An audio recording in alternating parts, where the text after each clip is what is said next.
Well, Jamie, add another top 5 finish to Matt Kenseth's already impressive resume.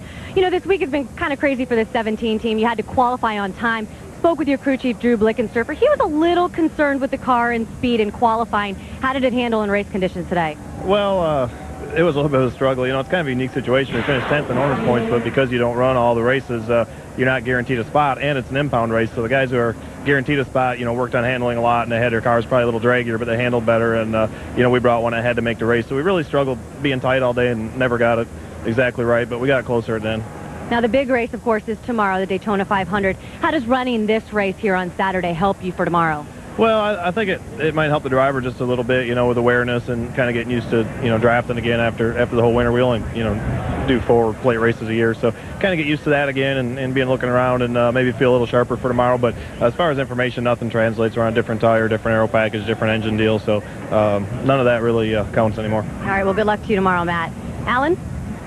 So great run today for Matt Kenseth. Let's take a look back at how things unfolded over today's Camping World 300. Kevin Harvick in a little bit of trouble early.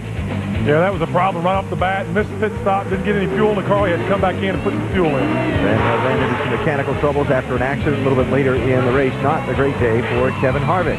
Spin ahead to lap number 54. Trouble in turn number 2.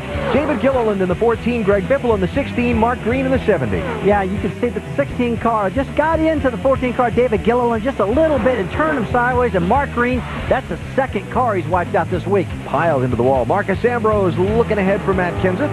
Boy, Marcus had a tough time today. He kept getting into that right rear quarter panel. Got up on the wall, couldn't get away from it. Had a long, long day for the young Austrian. Trying to say you need all 4 tires to succeed in this thing, Brad. Lap 93, Cliff Boyer running 3rd, bounces off the wall. Everybody scatters. Could have been the big wreck, wasn't. But Boyer running for the championship winds up with a pretty tough day, finishing in 25th place.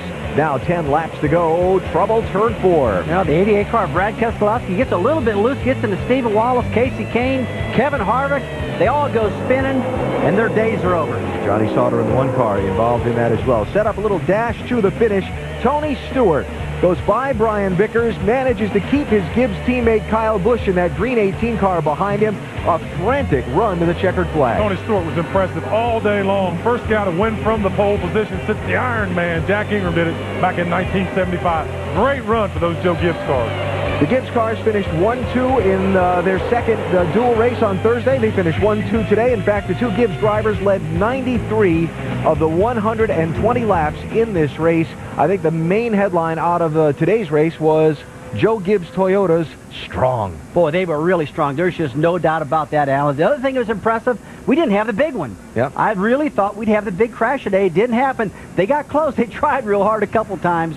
But just like you said earlier, boy, Gibbs was just incredible. Those 2 cars, Brad. Well, we saw it several years back in the truck series. The Toyotas came on strong. Then we saw it now here in the Nationwide series. So they're starting to move forward. They had a ton of speed today. Kyle Busch and Tony Stewart were just so fast by themselves today. It was just very, very impressive. But it was a clean race, a very good race to watch. Way to start the year. You know, it's fair to say some drivers just are better at this drafting, plate racing thing than others. I don't think that's a slight at anybody. It's just a fact of life. Tony Stewart with his 12th victory here at Daytona overall. Talked a lot about Dale Jr. and how good he is at this kind of racing. Victory number 12 here at Daytona for Tony today. Oh, that's incredible. But you know, one good thing, guys, is that he gets to say, we just won the very first nationwide race, Tony Stewart. And a lot of guys love to have the first. And when you get to do something inaugural like this, that was big for Stewart. Oh, absolutely. What about the youngster, Brian Clausen, man? Yeah. He had a great run all day long, finished up 6, kept that nose clean, got a lot of experience today, and a great finish. Way to start the year, young man. Yeah, DJ mentioned Brian Clausen a minute ago. In fact, let's go back upstairs now to DJ, Andy, and Doc Punch. Some thoughts on the race, gentlemen. And thanks, Alan. We talked about how impressive it was for Brian Clausen. A year ago this day, we were told Brian Clausen might have been studying for an algebra test as a senior in high school. And here today, he was studying some of the best drivers in NASCAR history, and they had that kind of finish. And that was incredibly impressive. Yeah, you don't realize just how difficult it is to come down here and compete with these guys at times. But he did a terrific job all day long. Didn't put himself in any position that got him in trouble. Did a great job in and out of the pits. And then whenever it counted, he was right there at the end.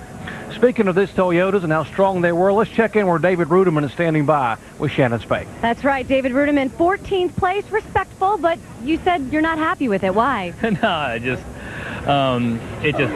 know, I mean, you don't come here to run 14th. We had a good car. We just, I just picked the wrong line, so I think it's probably my fault that we didn't finish as good as we should have. But had a great Aaron's Green Machine. Jerry Baxter and the guys did a great job, and you know, we got something to take Talladega. So I'm proud with it. This time last year, I think we got wrecked early and finished about last. So we're starting out our season a whole lot better, even though it is only 14th. Yeah, this time last season, David Ruderman was also not in the Daytona 500, and he will be in the Daytona 500 tomorrow. Jamie?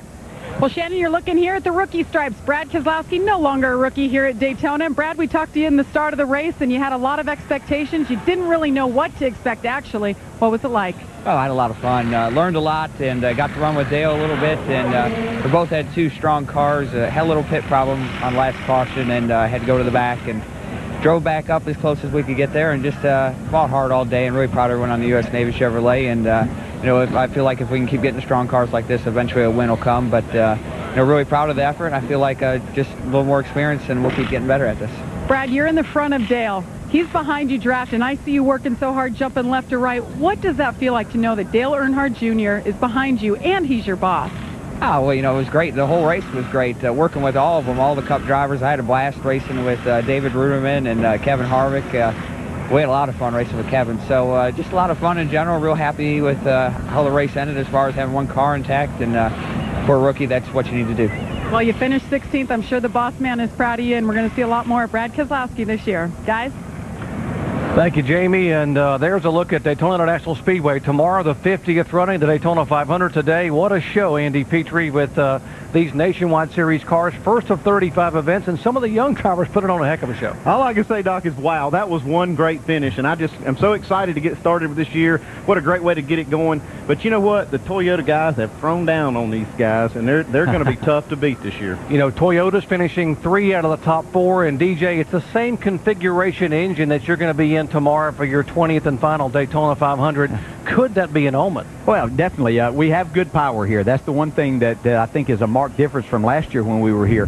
This package suits us a lot better. The Toyota seem to be very good running in the draft. It's going to be an excellent race tomorrow, and hopefully I'll be a big part of it when it comes down to the end. Let me ask you, will it be emotional for you in the car climbing in for the final time? You've won this race 3 times. Have you thought about it? Yeah, I've thought about it some, and as we get closer to that moment, yeah, starting to get a little bit more so. Got my whole family down here. Kelly and the kids came in last night, so it's going to be a pretty big day for me. You know how to make it more emotional? Wind up in victory lane. That'd be the best way to finish it. Man, right what a storybook ending that would be, and we're going to give it our best shot. It was a storybook beginning for you when you beat Dale Earnhardt Sr. back in 1993. Let's go back downstairs to Alan Bestler. Thank you, Doc. Beautiful, beautiful day here in Daytona Beach, Florida for the season opening race for the NASCAR Nationwide Series, and a great crowd turned out to see what was a very exciting race, a frantic scramble to the finish, with Tony Stewart coming out on top for his 3rd victory here in Daytona Beach. Very clean race, only 4 caution flags for 12 laps, as Rusty said before, didn't have the big one, and the dominant theme on the day were the Joe Gibbs cars dominating Tony Stewart and Kyle Busch, leading 93 of the 120 laps. Heard Doc and Jerry talk about tomorrow's Daytona 500, so I want to think ahead a week now for this NASCAR Nationwide Series.